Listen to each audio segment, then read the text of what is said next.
정치 고수다. 오늘은 김영진 더불어민주당 의원과 함께하겠습니다. 어서 오세요. 네, 반갑습니다. 안녕하세요. 오늘부터 나올 동안 대정부 질문 시작되잖아요. 지금 국회에서 들어오는 화면을 보니까 아직 시작은 안 했습니다. 그런데 어떤 주제가 가장 뜨거울까 생각을 해보면 사법개혁, 그중에서도 내란 전담 재판부일 것 같은데요. 원래는 내란 특별재판부라고 부르지 않았었나요?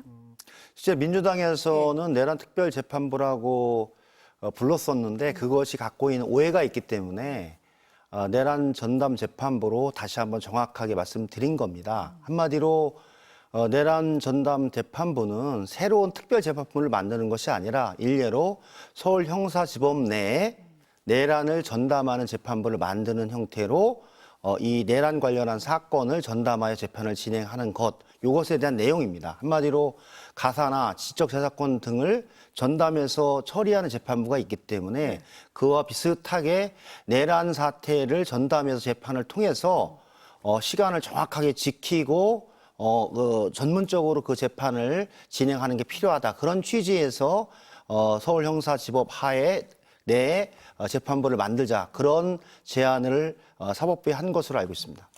그러면 지금 이제 의원님 말씀하신 내용을 보면 형식이나 방식의 문제예요. 이게 처음에는 내란 특별 재판부라고 했을 때 별도의 법원을 만드는 건가 이렇게 생각을 했었는데 그게 아니라 내란 전담 재판부라고 하고 서울중앙지법 아래 둔다. 뭐 그렇게 이해하면 됩니까? 그렇죠. 서울중앙지법에 여러 가지 30여 개는 재판부가 있으니까 그 중에 하나의 재판부로 내란 재판을 전담하는 재판부를 구성해서 진행하면 된다라고 보는 거죠. 두 번째는 이제 그러기 때문에 사법부의 독립을 침해하는 게 아니냐라고 하는 이런 논란에서 그 내란 전담 재판부의 재판관에 관한 인사는 당연히 대법관이 갖는 거죠.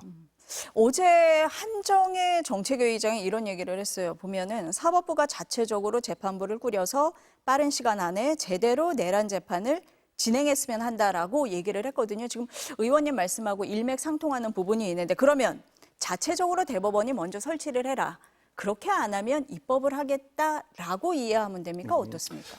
사실은 이런 얘기가 나온 것 자체가 12.3 내란 비상겸에 대한 재판이 계속 지금 늘어지고 있지 않습니까? 보통 박근혜 대통령 관련한 국정농단 재판은 일주일에 3번 정도 재판을 통해서 구속된 기한 안에 재판의 결과를 냈던 과정이 좀 있었는데 이번 윤석열 내란 사건 관련해서는 재판의 속도나 방향 자체가 전혀 진행되고 있지 않기 때문에 과연 윤석열 대통령의 정당한 구속 기간 안에 재판이 종료될 수 있느냐에 대한 국민적 의구심이 존재하는 게 사실입니다. 그래서 저는 그런 부분들도 지금 사법부에서는 잘 판단해서 진행하는 게 필요하고 그런 부분에서는 저는 사법부와 또한 정치권과 입법을 담당하는 입법부가 전 상의하면서 대안을 마련하는 것이 국민에 대한 도리다. 그렇게 보고 있습니다. 그러니까 지금 의원님이나 민주당에서 볼 때는 속도나 방향에 있어서 너무 느리고 맞지 않는 부분이 있다. 그래서 내란 전담 재판부가 필요하다라고 말씀을 하시는 건가요? 그런 취지도 예. 부분적으로 반영이 있다고 봅니다. 왜냐하면 아까 제가 전자에 말씀드렸듯이 현재 속도대로라면 과연 윤석열 내란 피의자에 대한 재판이 정상적으로 진행될 수 있겠는가에 대한 사법부의 답변이 분명하지 않습니다.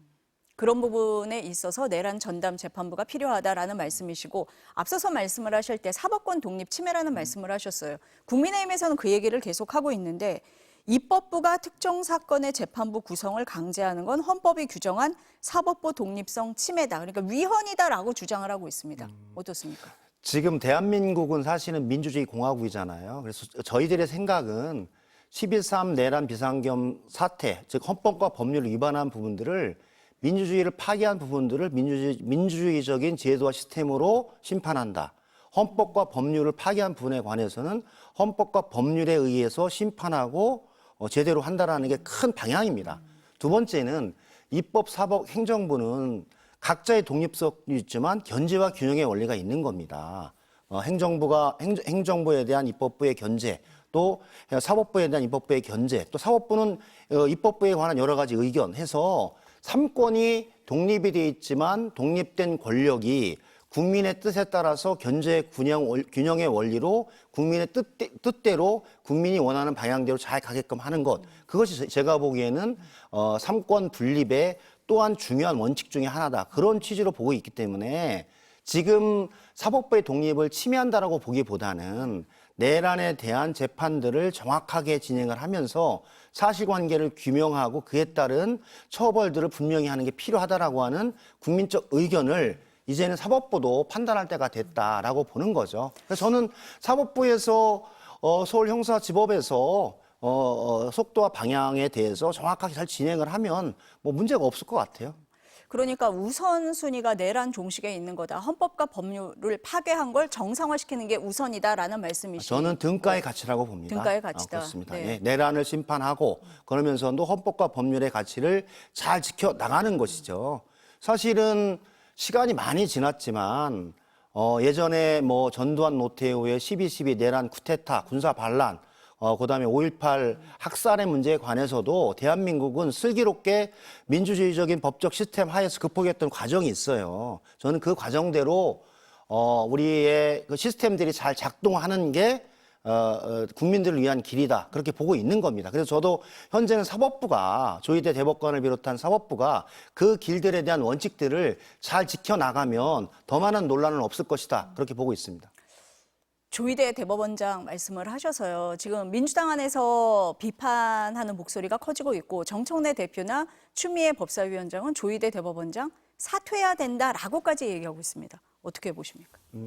두 분의 의견이었다고 생각을 하고요. 한마디로 지난 그 윤석열 대통령 탄핵과 파면 이후 생겨진 보궐선거에서 대통령 후보의 선거 기간에 한 정당의 대통령 후보의 권한을 박탈하는 것을 너무 급하게 진행했던 사안에 대해서는 합리적 의심을 저는 두 분이 했다라고 생각을 하고 그 부분에 대한 것들은 그것은 모르겠죠. 그 판단을 조희대 대법원장과 대법관들이 어떤 근거와 내용에 관해서 했는지에 대해서는 모르겠고 그러나 대법원의 파기환송이 선거 기간에 또 연장이 됐잖아요. 그것은 그 판단 자체가 제가 보기엔 적절하지 않았다라고 하는 또한 반증일 수 있다라고 보는 거예요. 그래서 그런 문제에 관해서는 조희대 사법부가 잘 판단하고 겸허하게 한번 성찰하는 것도 필요하다 그렇게 보고 있습니다. 비슷한 맥락인 것 같은데 지금 조희대 대법원장에 대한 사퇴 요구가 나왔는데 대통령실에서 공감했다라는 취지의 기사가 막 나왔잖아요. 그랬더니 오늘 강유정 대변인이 브리핑을 하면서 어떤 얘기를 했냐면 특별한 입장은 없다. 일단 선은 그렇습니다. 그러면서도 시대적 요구가 있다면 그 이유를 돌이켜봐야 한다.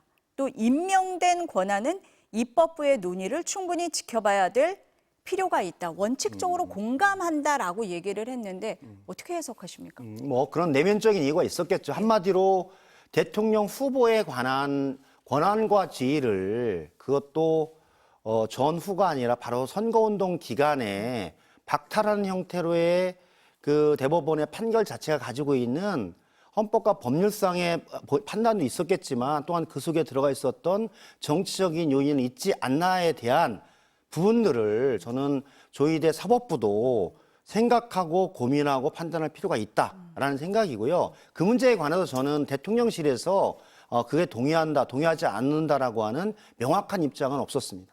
그러니까 입장은 없다라고 선을 그었어요. 그 부분에 일단 방점이 있지만 국민들의 이런 목소리가 있고 사퇴 요구가 있다면 들어봐야 된다라고 해석하면 그건 되는 겁니까? 민주주의 사회에서 다양한 사람들의 의견들이 있었기 때문에 그 의견에 대해서 대법원도 국민의 의견을 청취하고 저는 판단해 볼 필요는 있다. 그렇게 보고 있습니다. 오늘 강유정 대변인이 얘기를 할 때 보면 임명된 권한? 이 표현이 나와요. 근데 이재명 대통령이 100일 그 기자회견 할 때 이런 얘기 했잖아요. 권력에도 서열이 있다. 최고 권력은 국민이다. 그리고 직접 선출 권력, 간접 선출 권력이라고 했는데 국민의힘에서 뭐라고 했냐면 공산 독재 국가의 통치다라고 했습니다. 어떻게 너무 과도한 해석이고요. 지금까지 그래서 제가 전자에 얘기했듯이 대한민국은 민주주의 파괴에 관해서 민주주의 시스템으로 극복해 온 역사라고 봐요. 12.12 전두환 노태우의 내란 군사 쿠데타 그리고 5.18의 광주 학살에 대한 사안들을 특별법을 통해서 심판하고 그런 다음에 전두환 노태우를 처벌했잖아요. 사형 구형을 통해서, 사형 무기를 통해서 그런 과정을 지금 가지고 있다라고 봐요. 그렇기 때문에 그런 행위들에 대한 부분들을 우리는 그 해왔고 그 시스템을 잘 보존하면서 입법, 사법, 행정에 각 역할이 있는데 입법부라고 하는 부분들은 그러니까 국회와 대통령실이라고 하는 부분들은 국민에 의해서 직접적으로 선출된 사람이고 이 사람들에 의해서 만들어진 법률과 헌법에 의해서 사법부와 행정부가 운영이 되기 때문에 그런 지점들이 있다. 그래서 민주공화국 모든 권력은 국민으로부터 나온다라고 하는 헌법적 원칙에 대해서도 한번 살펴본다. 그러나 입법, 사법, 행정이 가지고 있는 독립적인 권한, 그 속에서 오는 견제 균형 원리를 잘 조정해서 가지 않으면 말씀드렸던 그런 우려들을 할 수 있지만 더불어민주당은 그런 방향으로 가지 않는다라고 말씀드립니다. 삼권 분립에 대해서 인정을 안 하는 게 아니다. 우리가 더 위에 있다고 말하는 게 아니다.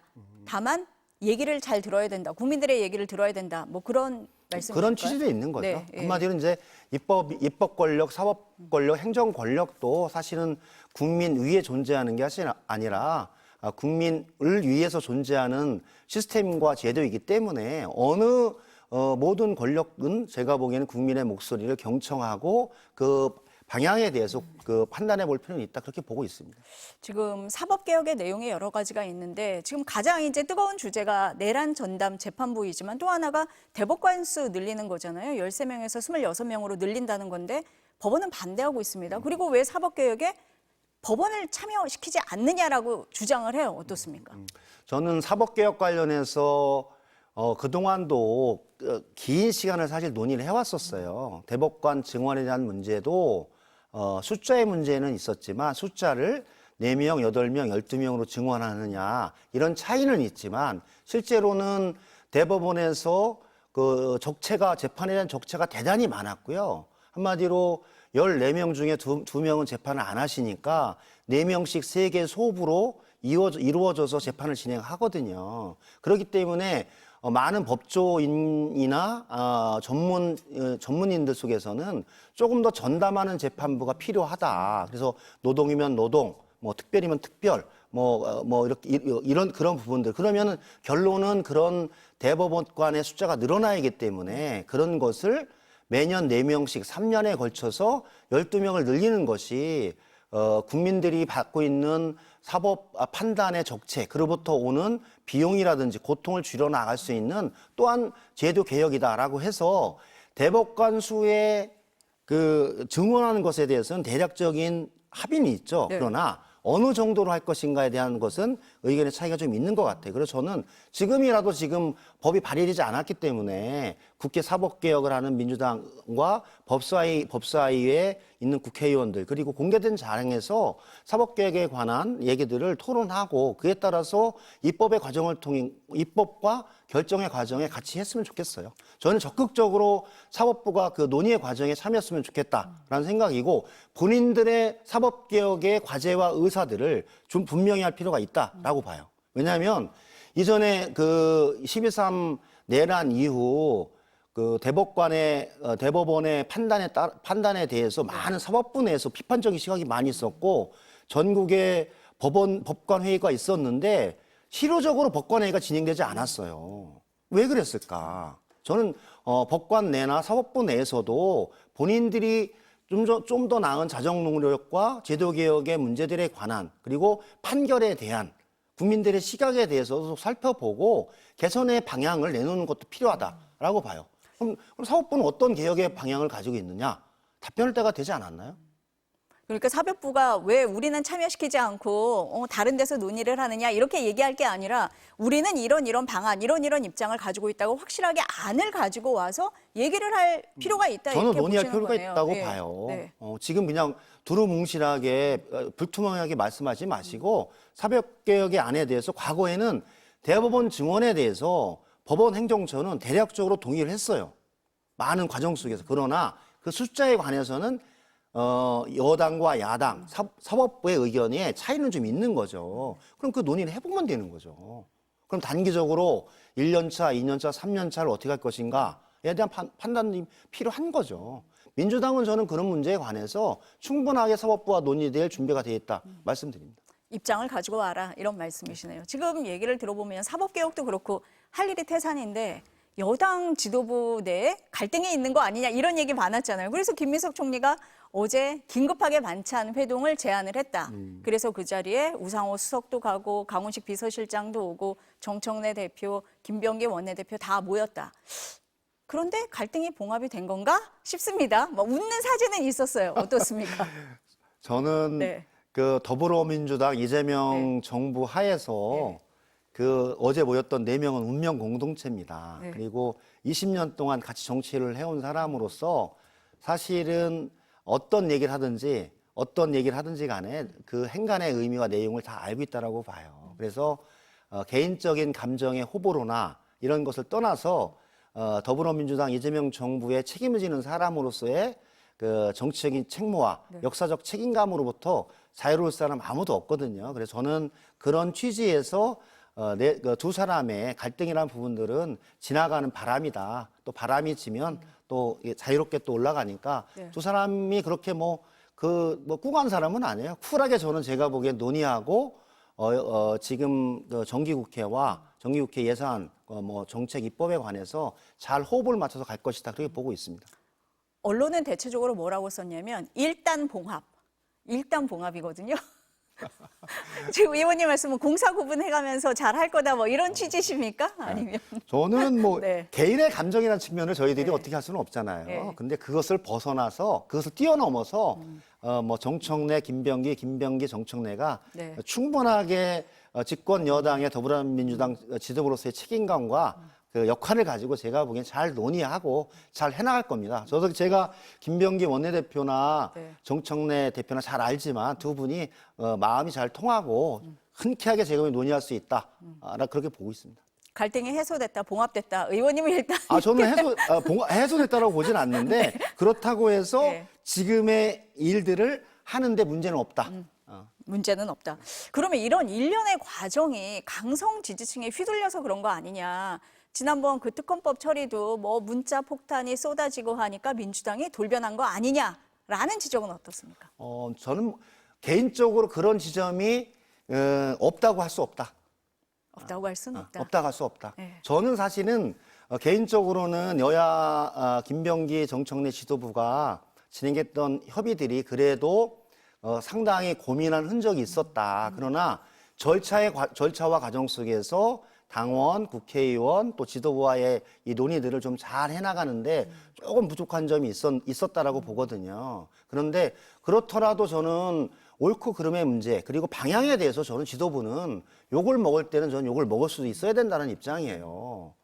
그냥 시시각각 변하는 게 아니라 설명을 해야죠. 한마디로 그 내란 특검, 그다음에 그 김건희 특검, 최병 특검에서 기간의 문제가 가장 중요하다고 생각을 했는데 실제로는 30일 플러스 30에 남겨져 있는 기간 20을 하면 80일이 남겨져 있었거든요. 그런 상황들을 좀 더 정확히 설명을 하고 그리고 3특검에서 우리는 좀 필요하다라는 의견도 전했기 때문에 그런 걸 잘 좀 얘기를 들었으면 좀 설명도 하고 그런 좀 피드백의 과정이 있었으면 좋겠다라는 생각이 들었어요. 뭐 당원들은 빠르게 가고 싶겠지만 또 지도부는 국회 절차 과정이 있고 여야 협상의 과정이 있고 또 3특검이 잘 가야 되니까 거기에 대한 고민의 흔적이 있었다고 저는 봅니다. 그래서 너무 그런 것에 휘둘려서는 안 된다. 그렇게 보고 있습니다. 매끄럽지 않은 부분이 좀 있었던 것 같다. 하지만 여야 협상이라는 큰 틀도 생각하지 않을 수는 없었다. 이런 말씀이신 저는 거잖아요. 존중해야 된다고 봅니다. 그런데 어쨌든 이 특검법 합의가 파기가 되면서 국민의힘에서는 반발하고 있고 그렇다 보니까 당장 있는 뭐 정부조직 개편이라든지 또 금감위 그 설치법이라든지 이런 부분이 시간 안에 될까? 좀 늦어지는 건가? 이런 시각이 있습니다. 조금 시간이 걸리겠죠. 그러니까 제가 보기엔 그 민주주의와 그 민주주의의 절차 과정, 결정의 이 시스템들이 잘 작동하지 않으면 그에 따르는 비용들이 상당히 많이 들어가는 것을 이번 과정에서 볼 수 있고 우리 이 과정들 지켜보는 사람들도 그 내용들을 좀 정확히 서로 파악하고 그에 따른 입장들을 내는 것이 필요하다. 그래서 좀 아쉽긴 한데 시간을 갖더라도 가는데요. 정보조직법이나 이런 부분들은 과거에도 보면 사실 여야 갈등의 사안은 아니에요. 부분적인 갈등은 있지만 그래도 변화된 시기에 정부가 국민들을 위해서 봉사하는 정부 조직을 개편하는 문제라 좀 넓게 보고 이번에 합의했던 바대로 여야가 좀 만나서 했으면 좋겠다. 이 문제는 정쟁의 사안이 아니라 민생과 경제를 살려나가는 주요한 정부 조직이기 때문에 그런 것에 대해서 대승적으로 논의를 했으면 좋겠다. 그런 얘기를 좀 드립니다. 국민의힘은 안 그런 것 같은데요. 뭐 국민의힘도 고민을 하실 겁니다. 뭐 지금은 그렇게 네, 말씀하시지만 사실은 그 문제를 가지고 얘기하다 보면 네. 여야 간이 가지고 있는 입장차가 크지 않기 때문에 그 여야 원내대표 네. 회담에서 합의했던 거거든요. 네. 아니 장동혁 대표 보니까 어제 부산 갔잖아요. 네. 다 아시잖아요. 세계로교회. 거기 이제 손연보 목사가 담임 목사로 있는 곳인데 손 목사 어떤 분입니까? 다 알잖아요. 계엄에 찬성하고 탄핵에는 반대했던 그리고 불법 선거운동으로 구속이 됐어요. 그런데 장 대표는 종교 탄압이다 이렇게 주장합니다. 어떻습니까? 객관적인 사실이 네. 지금 말씀하시는 것처럼 뭐 이런 일이 일어나지 않았으면 좋겠어요. 우리나라는 종교 분리 사회 아닙니까? 헌법에서 정치와 종교는 분리된다 하는 입장을 분명히 해서 전 세계 민주주의 시스템 중에 가장 갈등이 적은 나라가 전 대한민국이라고 봐요. 뭐 중동이라든지 뭐 여러 가지 뭐 동남아시아라든지 보면 종교와 정치 간의 여러 가지 갈등 때문에 그 나라가 발전하지 못하는 시스템이 있는데 우리나라는 헌법에 정치와 종교를 분리해서 놨기 때문에 그걸 잘 존중해줬고 그런 과정을 통해서 대한민국이 개발도상국에서 선진국으로 도약하는 전 시스템이었다고 보거든요. 저는 그래서 좀 지켰으면 좋겠다는 생각이 드는데 손연보 목사는 부산 교육감 선거와 대통령 시기에 하지 말아야 할 선거법 특정 후보를 지지하고 특정 정당을 지지하는 형태로 했고 또 그걸 또 벗어나서 또 뭐 탄핵에 찬성하고 윤 어게인을 주장하고 그런 부분을 했기 때문에 저는 실정법을 명확히 위반한 사안이라서 진행을 했다라는 생각이 들고 앞으로 이런 일은 저는 일어나지 않았으면 좋겠다라는 생각이 듭니다. 그러면은 장 대표가 지금 종교 탄압이라고 얘기를 하는 거에는 의도가 있다 이렇게 보시는 거네요. 저는 너무 예. 과하게 하면서 예. 그 극단적인 극우 세력과 아스팔트 보수 세력과 연대하여 현재 뭐 이재명 대통령 끌어내리겠다. 이런 너무 좀 과도하고 과격한 언사를 계속 반복적으로 하는 것은 저는 그 국민의힘이 만년 여당, 만년 야당의 길을 가겠다라고 작정을 했으면 장동혁 대표가 그렇게 계속해도 좋은데 정말 건강한 야당으로 집권을 준비하는 국민의힘이라면 저는 빨리 극복을 해야 된다라고 봐요. 어떻게 그 내란과 쿠데타를 진행했었던 비상계엄을 했었던 윤 어게인 운동과 같이 하는 세력과 같이 할 수 있겠습니까? 저는 빨리 그로부터 탈출해야 된다고 봅니다. 지금 내란 말씀을 하셔서 내란 특검이 한동훈 전 대표를 증인 신청해달라고 했고 법원이 받아들였잖아요. 그 계엄 해제 표결 방해를 했다. 뭐 이 의혹을 들여다보겠다는 건데 한 전 대표가 반발을 하면서 왜 나를 증인으로 불렀냐. 이재명 대통령, 우원식 국회의장, 김민석 총리를 먼저 조사해야 하는 거 아니냐라고 얘기를 했습니다. 이 논쟁은 어떻게 보세요? 우원식 의장은 조사를 받고 왔어요. 그랬네요. 그럼요. 네. 그러니까 내가 그랬네요. 한동훈 네, 대표가 우원식 의장은 정말 저는 의견을 물어보길래 그 우원식 의장이 내가 가서 조사를 받는 게 좋겠냐 해서 저는 입법, 사법, 행정의 그 분리 속에서 의장님이 가시는 게 적정할까요? 라고 물어봤는데 우원식 의장께서는 그래도 민주주의 시스템에 국민이 선출된 그 국가 민주주의 시스템을 파괴하려고 했던 내란 비상계엄에 대해서는 난 가서 명확히 할 필요가 있다라는 취지로서 출두해서 사실 조사를 받았거든요. 저는 한동훈 대표의 해당 시에 12.3 내란 시기 한동훈 대표의 저는 행동과 결정이 저는 옳았다고 봅니다. 국민의힘 내에서 한동훈 대표의 길이 가장 옳았고 민주주의적인 원칙대로 저는 했다라고 저는 보기 때문에 한동훈 대표가 잘했다라고 저는 생각을 해요. 해당 시기에. 그래서 이 내란의 문제에 관해서도 저는 진술을 하거나 하는 거는 그냥 객관적으로 참고인으로 가는 거니까 가서 해주는 게 필요하고요. 본회의 개회 시간을 1시로 하는 게 이재명 대표가 안 와서 했다. 네. 전혀 아니고 여야 원내대표와 우원식 의장이 협의해서 그 시간을 한 40분 전에 결정을 한 거고 이재명 대표는 12시 전에 의원회관에 와서 대기하고 있었어요. 이재명 대표가 오는 시간을 기다려서 1시 했다. 이건 전형적으로 가짜 뉴스입니다.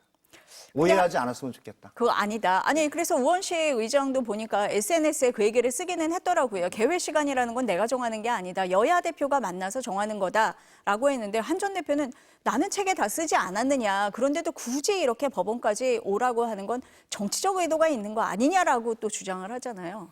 저는 그 내란 조은석 특검이 그렇게 정치적인 편향성을 가지고 조사하지는 않았다라고 봅니다. 객관적인 사실, 정황 증거, 그다음에 증인을 잘 해서 그 현재 수사하고 있지 않나 그런 생각이 들어서 특검의 전문가가 한동훈 대표 아닙니까? 대한민국에서 그렇죠. 네. 특수부의 특검의 최고 전문가인 한동훈 전 대표께서 그 12.3 내란을 빨리 종식시키고 법적인 절차로 가기 위해서 저는 지금은 협조를 하는 게 필요하지 않은가? 아니면 뭐 적정한 방식으로 본인의 의사를 표명하면 좋겠다고 생각하고요. 책에서 표명했던 거는 객관적인 사실과는 틀린 게 좀 있어요. 시점도 그렇고 상황도 그렇고. 그러니까 상황이 정확하게 조사되고 증언을 받고 국회 사무처에서 조사한 바에 따르면 조금 어긋난 점이 있기 때문에 그것에 가서 얘기하면 될 것 같아요. 조국 혁신당 얘기, 남의 당 얘기지만 조금 여쭤보겠습니다. 지금 그 성비위 파문으로 조금 시끄럽잖아요. 그 당사자로 지목됐던 김보엽 전 수석 대변인이 그런 일 전혀 없다. 어제 또 이렇게 얘기를 하면서 또 파문이 커지고 있어요. 그랬더니 오늘 조국 비대위원장은 가해자 처벌만으로 끝나서는 안 된다. 인권보호 상식기구를 설치하겠다. 김보엽 제명 결정에는 변함이 없다라고 얘기는 했습니다. 그런데 일이 계속 이렇게 봉합이 안 되고 파문이 커지는 이유, 지금 조국 혁신당의 대응 어떻게 보십니까? 일단은 김선민 권한대행 체제가 총사퇴하고 조국 비대위로 전환한 것에 대해서는 뭐 그래도 책임을 통감하면서 했던 부분에 관한 것은 의의가 있고요. 두 번째는 뭐 저는 모르겠어요. 김보엽 대변인이 왜 그런 얘기를 했는지에 대해서. 그리고 그 상황을 알고 있는 사람은 뭐 없는 거니까 그건 제3자가 관여하기는 어려운데 성비에 관해서 피해자의 주장을 저희들은 사실 우선시하면서 피해자 구제와 격리 그리고 그에 따르는 이 대안들을 가지고 나가는 게 민주당의 지금 원칙이거든요. 그래서 아마 성비위와 그런 문제에 관해서는 일반적인 원칙에 따라서 저는 처리하는 게 필요하다라고 보고 그에 연관된 사람들이 사실에 입각해서 저는 하는 게 필요하다 그렇게 보고 있습니다. 마지막 질문이 될 것 같은데 이낙연 새미래민주당 상임 고문이요. 문재인 전 대통령 만나고 나서 활짝 웃는 그런 사진을 올렸습니다. 여기에 대해서 민주당 내 좀 비판이 거센데 의원님은 어떻게 보십니까? 뭐 개인의 뭐 일정에 관해서 제가 뭐라고 하는 거는 좀 타당하지 않는데요. 전 이낙연 전 대표가 정말 과거에 민주당 대표도 했고 총리도 했다면 문재인 대통령을 만난 거야 뭐 자유겠지만 그런 사항들을 그렇게 공개적인 형태로 페이스북이나 공개적인 SNS에 올리는 것 자체는 저는 타당하지 않다라고 봅니다. 왜냐하면 실제로 이낙연 대표의 뭐 행보에 관해서는 자유이겠지만 더불어민주당과 함께 오면서 총리와 대표까지 역임했던 분이 탈당하여 김문수 국민의힘 후보를 지지했던 그런 정치적 선택을 했다면 그 선택에 대해서 저는 좀 책임을 지는 그런 자세도 필요하다라고 보고 저는 양산에서도 그런 공개를 전제로 하지는 않았을 것이라고 생각해서 저는 좀 예에 벗어나고 대단히 잘못된 행위였다라고 보고 있습니다. 민주당에서는 문재인 전 대통령에 대해서도 좀 섭섭한 그런 마음을 드러내신 분들도 있더라고요. 그건 개인적인 생각이니까요. 이제 대정부 질문이 시작이 되는 것 같습니다. 오늘 의원님 말씀은 여기까지 듣겠습니다. 감사합니다. 네, 고맙습니다.